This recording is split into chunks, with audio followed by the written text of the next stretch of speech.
I found out the way most life-altering truths arrive, quietly, by accident. My phone had died that evening, and Claire handed me hers to look up an address. A notification peeked across the lock screen, counting down until Friday. Can't wait to be alone with you, my love. The sender was saved as Ethan, project lead. My throat tightened. I shouldn't have opened the message, but I did.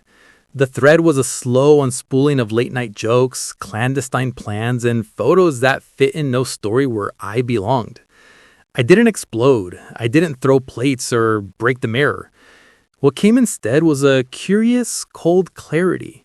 The raw shock stayed in my palms, but something else, a measured resolve, slid in to replace the panic. I thought about the usual cinematic reckonings. Furious confrontations, midnight confrontations in parking lots, the messy slashes of an emotional war. None of that felt true to me. I wanted a response that reclaimed the ground they'd stolen in silence, something surgical rather than pyrotechnic. Finding Ethan's wife, Mara, took less effort than I expected. Social media and mutual friends assembled the map with unnerving speed. I sent her a short, neutral message. "Can we meet? I think we should talk about our spouses." She answered within the hour. We met at a small cafe with soft light and a barista who pretended not to watch us. When I placed my phone on the table and opened the thread, she read until her face drained of color. The story of just work dinners had been fed to both of us. We sat for a long time after that, filling in the blanks with small, brutal facts. The conversation didn't lead to a plan so much as a consensus. We didn't want theatrics that would serve their vanity or become a spectacle for the restaurant crowd. We wanted them to feel, in a precise way, the absence of control they'd wielded over our lives. Humiliation wasn't the objective. Reclamation was. If they could watch us as if we were already beyond them, perhaps they would understand the weight of what they discarded. When Mara suggested we let them see us together, not as a trap, but as proof that our world still held brightness, something in me agreed. We devised what might look like a small, elegant revenge, a public tableau of the future they denied us. Not cheating or cruelty, a deliberate demonstration that the lives they jeopardized could still be lived with grace and humor. We picked the restaurant they frequented. Low light, music soft enough to blur into the room, a booth that faced the entrance. I made a reservation for 4 under my name. On the night, Mara arrived wearing a dress that read like a statement and not a plea. I wore a suit I hadn't worn in years, but that fit the memory of a man who still tended to details. We walked in with a practiced ease, as though we belonged to a different, better chapter. We were careful to be visible without being loud. Our hands brushed, our laughter was easy, and our little gestures were private in intent but public in effect. A bottle of wine, 2 desserts, a clink of glasses, the ordinary choreography of intimacy made new. They were there within the hour, sliding into their usual table like they'd been expected by the room itself. Ethan's smile hit the room a second before his eyes found us. Claire's face shifted like a cloud. Confusion, color, a dawning panic. We kept our talk casual, about nothing, about the pianist's timing, and a joke about the sommelier's flourish.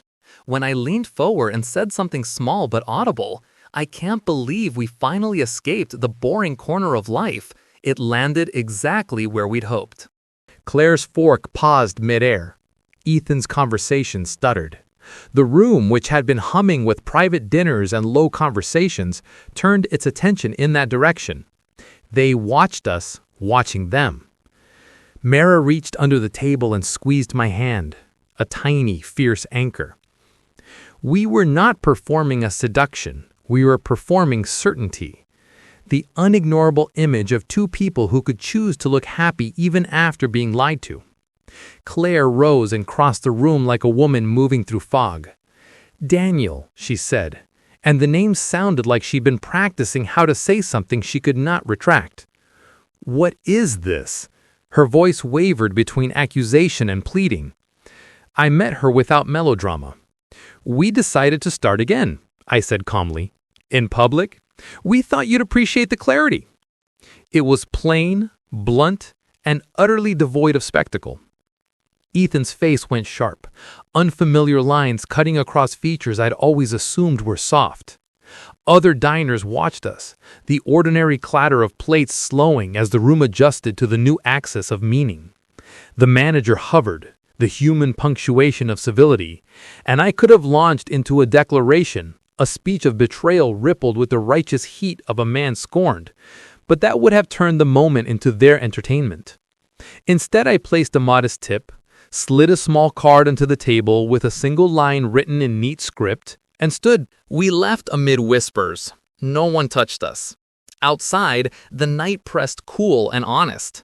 Mara and I walked without speaking for a block, then laughed at the sheer silliness and the strange rightness of what we'd done. We hadn't used each other as weapons. We had used the moment to remind ourselves that life could keep making meaning beyond the people who'd chosen to betray it. What followed was not dramatic reconciliation. Claire sent messages, apologies folded into explanations that tried to make her choices seem smaller than they were. I read them and filed them into a drawer labeled Attempts. She showed up once at my building and stood on the stoop while I let the door close gently between us. That quiet shutting felt harsher than words, but it held a clarity that shouting never could. People asked if I felt vindicated. There was no roaring victory. The real change was quieter, the sense that the ground had shifted beneath me and I was standing on new, steadier earth. The night at the restaurant had been a mirror that reflected back what they had become in their choices, and a map of what remained possible for me. Mara and I did not become lovers out of revenge. We became two people who kept meeting for coffee and for concerts, connecting over small, honest things, rebuilding our sense of trust in the world in ways that did not depend on another's collapse. Months later, Claire sent a final message. "I'm sorry. I miss you." I typed back, "I forgive you," which was half truth and half release. Forgiveness didn't mean going backward. It meant I would no longer let someone else's betrayal set the rhythm of my days. I closed the phone, took a deep breath of the night air, and felt, with a steadiness that surprised me, the quiet, undeniable fact that I'd reclaimed something that mattered, my dignity. And we walked away together.